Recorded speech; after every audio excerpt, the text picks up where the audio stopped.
देखिए आज का टॉपिक है मौर्य वंश। ठीक है, तो आज पढ़ेंगे मौर्य वंश के बारे में। यूपी ट्रिपल एससी में मोस्ट इम्पोर्टेंट टॉपिक है ये भी आपका, क्योंकि जितने भी टॉपिक वाइज मैं आपको करा रहा हूँ सारे इम्पोर्टेंट हैं। ठीक है, तो आप इनको नोट करते चलें। चलिए, अगर आप चैनल पर नए हैं तो चैनल को लाइक शेयर सब्सक्राइब भी ज़रूर कर लें। देखिए मौर्य वंश की अगर बात करूँ, मौर्य वंश, तो मौर्य वंश की स्थापना अगर यहाँ पे बात की जाए, मौर्य वंश की स्थापना, तो स्थापना किसने करी थी? स्थापना करी थी चंद्रगुप्त मौर्य ने। ठीक है, चंद्रगुप्त मौर्य ने मौर्य वंश की स्थापना करी थी, और ये करी थी 323 ईस्वी पूर्व में। ठीक है, 323 ईस्वी पूर्व में। ठीक है, तो ये करी थी नंद वंश के अंतिम शासक को हराकर। ठीक है, किसे करी थी? नंद वंश के अंतिम शासक को, नंद वंश के अंतिम शासक घनानंद को हराकर। ठीक है, अंतिम शासक घनानंद को हराकर।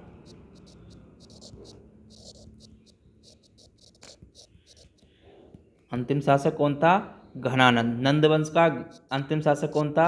घनानंद। ठीक है, तो घनानंद को हराकर नंद वंश की स्थापना करी थी। ठीक है,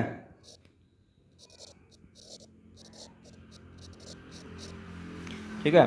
उसके बाद देखिए, जितने क्वेश्चन मैं बताऊंगा आपको टॉपिक वाइज, ये आपके मोस्ट हैं और ये एग्जाम्स में पूछे जाते हैं। उसके बाद से पूछता है आपका,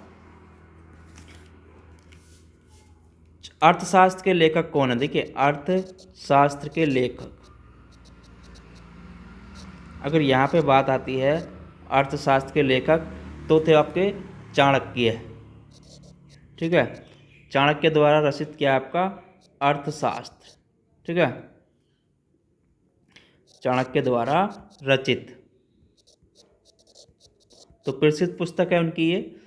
तो देखिए इस पुस्तक में 15 अभिकरण हैं। ठीक है, इस पुस्तक में क्या है?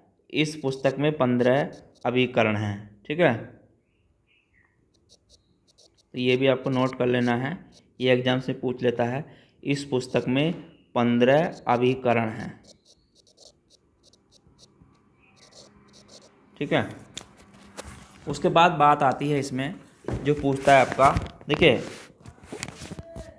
हमें जो मौर्य काल की राजनीतिक स्थिति और जो प्रबंध की जानकारी हमें कहाँ से मिलती है? अर्थशास्त्र ही मिलती है। ठीक है, मौर्य काल की राजनीति, मौर्य काल की राजनीतिक स्थिति, राजनीतिक स्थिति और राज्य की प्रबंध जानकारी। ठीक है, राजनीतिक स्थिति और राज प्रबंध की जानकारी।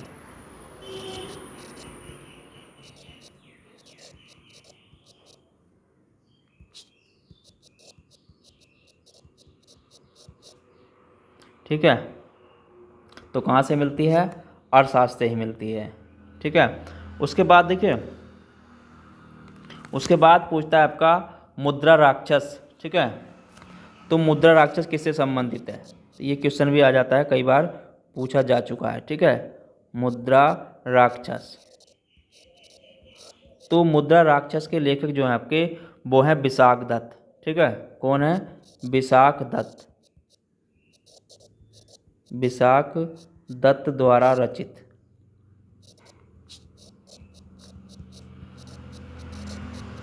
तो विशाख दत्त द्वारा रचित है। इसमें क्या है? मौर्य, चंद्रगुप्त मौर्य के विशेष में विस्तृत सूचना प्राप्त होती है। ठीक है, चंद्रगुप्त मौर्य से संबंधित है ये, चंद्रगुप्त मौर्य से।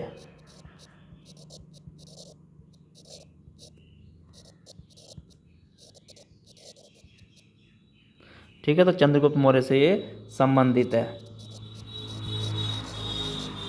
उसके बाद देखिए, मुद्रा राक्षस पर टीका ढूंढीराज द्वारा लिखी गई है। यहाँ पे एक पूछता है आपका, मुद्रा राक्षस पर टीका ढूंढीराज द्वारा लिखी गई है। ठीक है, तो यहाँ पर एक नोट कर लें, मुद्रा राक्षस पर टीका ढूंढीराज द्वारा लिखी गई है। पर टीका ढूंढीराज द्वारा लिखी गई है।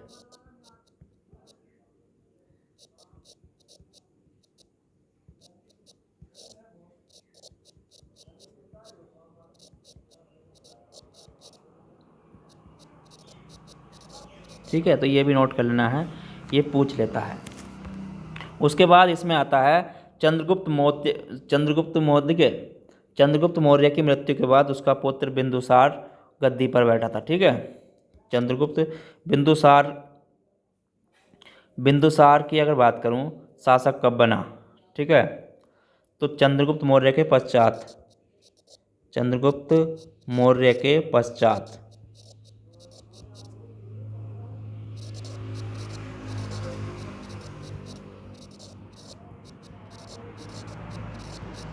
मृत्यु के पश्चात बिंदुसार, ठीक है, बिंदुसार शासक बना। ये बना था 298 ईस्वी पूर्व में। ठीक है, 298 ईस्वी पूर्व में। चलिए, उसके बाद देखिए, भारत में जो थी मेगास्थनीज के अनुसार भारत में समाज में दास प्रथा प्रचलित नहीं थी। ठीक है, तो मेगास्थनीज के अनुसार भारतीय समाज में दास प्रथा जो थी प्रचलित नहीं थी। ठीक है, तो यहाँ पर एक चीज़ भी आपको नोट कर लेनी है, ये भी मेगास्थनीज के अनुसार क्या थी, भारतीय समाज में दास प्रथा प्रचलित नहीं थी।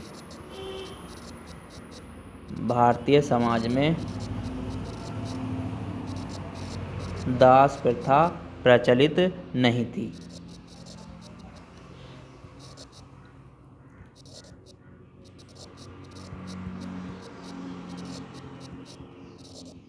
ठीक है, तो ये भी पूछ लेता है, इस चीज़ को आपको नोट कर लेना है। उसके बाद बिंदुसार की मृत्यु के बाद कौन बैठा? तो उसके बाद उसका पुत्र अशोक बैठा। ठीक है, बिंदुसार की मृत्यु के पश्चात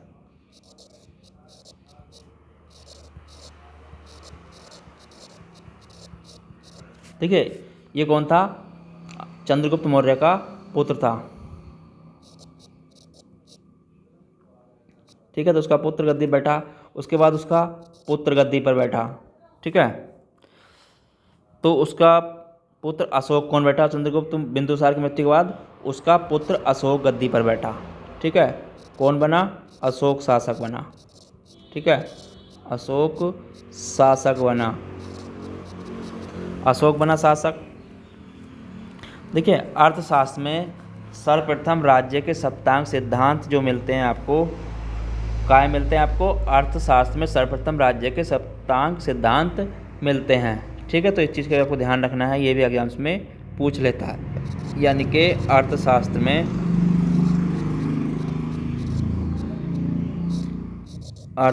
में सर्वप्रथम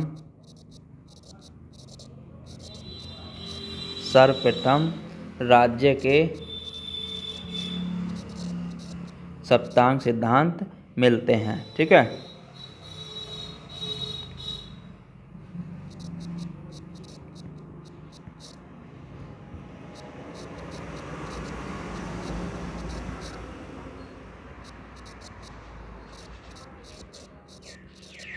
सप्तांग सिद्धांत की बात करूं कौन कौन से हैं, तो इसमें पहला है, देखिए,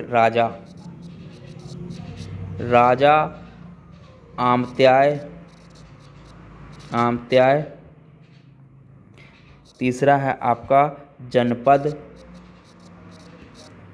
चौथा है आपका कोष। पांचवा है आपका दुर्ग। छठा है आपका मित्र, और सातवां आपका दंड। ठीक है, सातवां क्या आपका? दंड। तो इसकी व्याख्या सिद्धांत इसमें मिलता है, ठीक है, काय में, अर्थशास्त्र में। तो ये भी आपको नोट कर लेना है। उसके बाद जो इसमें पूछता है आपका,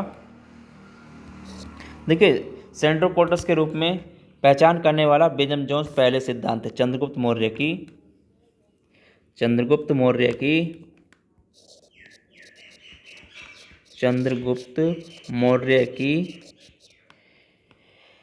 सेंट्रोकोटस के रूप में, ठीक है, किसके रूप में, चंद्रगुप्त मौर्य की सेंट्रोकोटस के रूप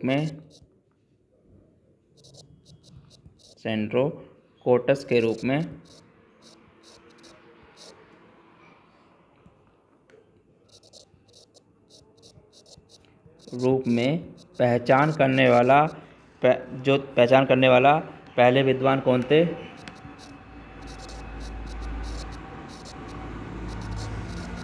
करने वाले पहले विद्वान,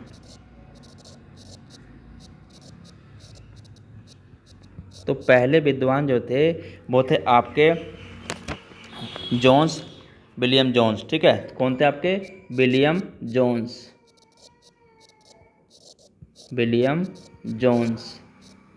ठीक है। तो विलियम जोन्स थे, चीज़ को भी आपको नोट कर लेना है, ये भी एग्जाम्स में पूछ लेता है, ठीक है। चलिए आगे जो पूछता है वो पूछता है, प्लूटार्क एवं एरिन ने चंद्रगुप्त मौर्य को एंट्रोकोटस के रूप में वर्णित किया है, ठीक है। तो यहाँ पर पूछ लेता है प्लूटार्क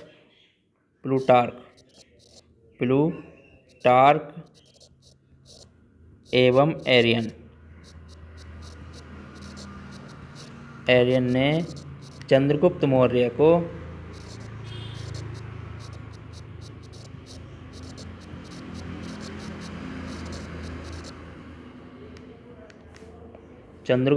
को एंट्रोकोटस के रूप में वर्णित किया है, ठीक है, एंट्रोकोटस के रूप में।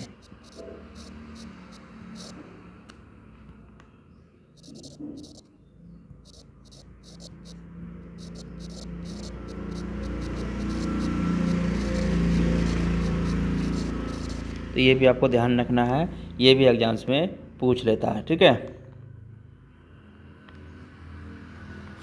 उसके बाद इसमें आता है चंद्रगुप्त मौर्य की दक्षिण विजय, ठीक है, चंद्रगुप्त मौर्य की दक्षिण विजय,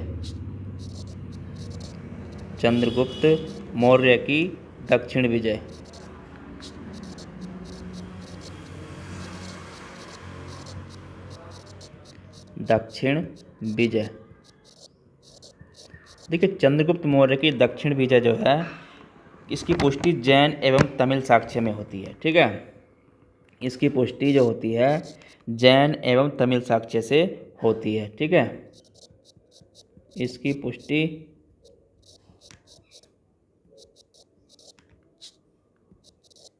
जैन एवं तमिल साक्ष्य से होती है, ठीक है, जैन एवं तमिल साक्ष्य से होती है।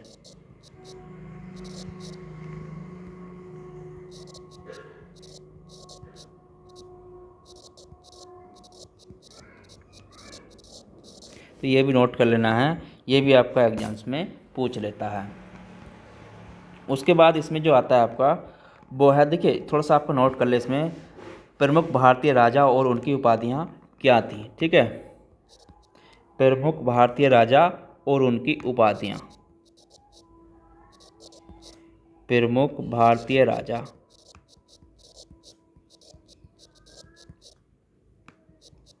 एवं उनकी उपाधियाँ।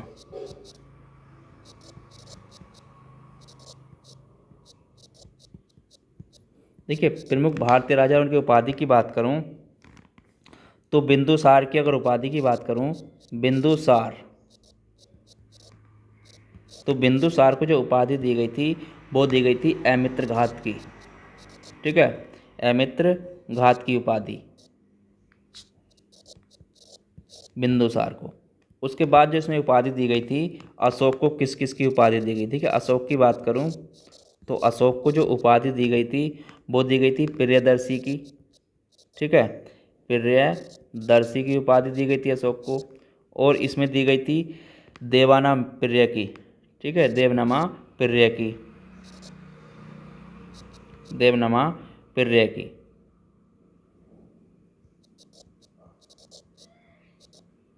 देवनामापिर्य की दी गई थी और एक दी गई थी अशोक वर्धन की उपाधि, ठीक है, अशोक वर्धन की उपाधि।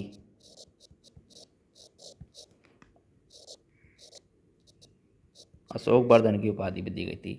उसके बाद इसमें जो आता है आपका, समुद्रगुप्त को क्या क्या उपाधि दी गई थी, ठीक है, समुद्रगुप्त। तो समुद्रगुप्त को जो उपाधि दी गई थी वो दी गई थी आपकी कविराज की, ठीक है, कविराज की उपाधि भी दी गई थी। अपृथ्वीरथ की उपाधि दी गई थी, अपृथ्वीरथ की उपाधि भी दी गई थी, ठीक है, अपृथ्वीरथ की दी गई थी। और आपकी परम भागवत की उपाधि भी दी गई थी, ठीक है, परम भागवत, परम भागवत की उपाधि दी गई थी। और दी गई थी भारत का नेपोलियन की उपाधि, ठीक है, भारत का नेपोलियन। तो ये उपाधि किसे दी गई थी आपकी, समुद्रगुप्त को। उसके बाद इसमें बात करूं आपकी, चंद्रगुप्त प्रथम को क्या क्या उपाधि दी गई थी, ठीक है, चंद्रगुप्त प्रथम, जो चंद्रगुप्त प्रथम को दी गई थी वो दी गई थी महाधीराज की उपाधि, ठीक है, महाराज धीराज की उपाधि, महाराज धीराज की उपाधि, महाराज धीराज की उपाधि दी गई थी, ठीक है। उसके बाद जो इसमें आता है वो आता है चंद्रगुप्त द्वितीय, चंद्रगुप्त द्वितीय की, ठीक है। चंद्रगुप्त द्वितीय की अगर बात करूं तो इसमें जो उपाधि दी गई थी वो दी गई थी इन्हें विक्रमादित्य की, ठीक है, काय की दी गई थी, विक्रमादित्य की उपाधि दी गई। एक तो विक्रमादित्य की उपाधि दी गई और परम भागवत की उपाधि भी इन्हें दी गई थी, ठीक है, परम भागवत, परम भागवत की उपाधि भी दी गई थी, ठीक है।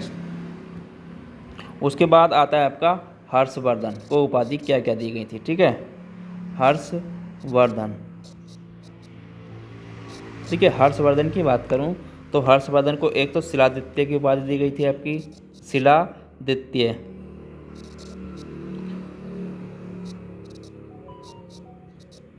शिलादित्य की उपाधि दी गई थी। और एक दी गई थी परम भाट्टरक की उपाधि, ठीक है, परम भाट्टरक की उपाधि,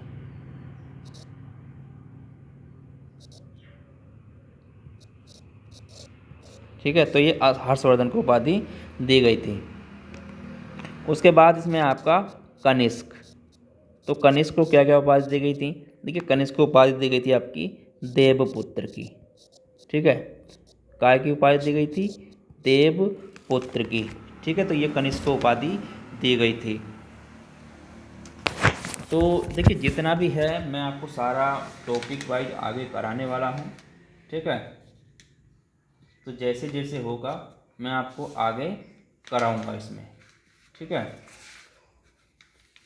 तो इसको आप नोट कर लें। पहले मौर्य वंश का मैं आपको इसमें आगे अब अशोक, सम्राट अशोक के बारे में आगे कराऊंगा, ठीक है। तो हमारा टॉपिक में आज का टॉपिक था मौर्य वंश का। तो मौर्य वंश की स्थापना संबंधित मेरे जितने क्वेश्चन बनेंगे वो मैंने इसमें करा दिया आपको, ठीक है। तो इसको नोट कर लें इन चीज़ों को। और कल का टॉपिक रहेगा हमारा सम्राट अशोक के बारे में।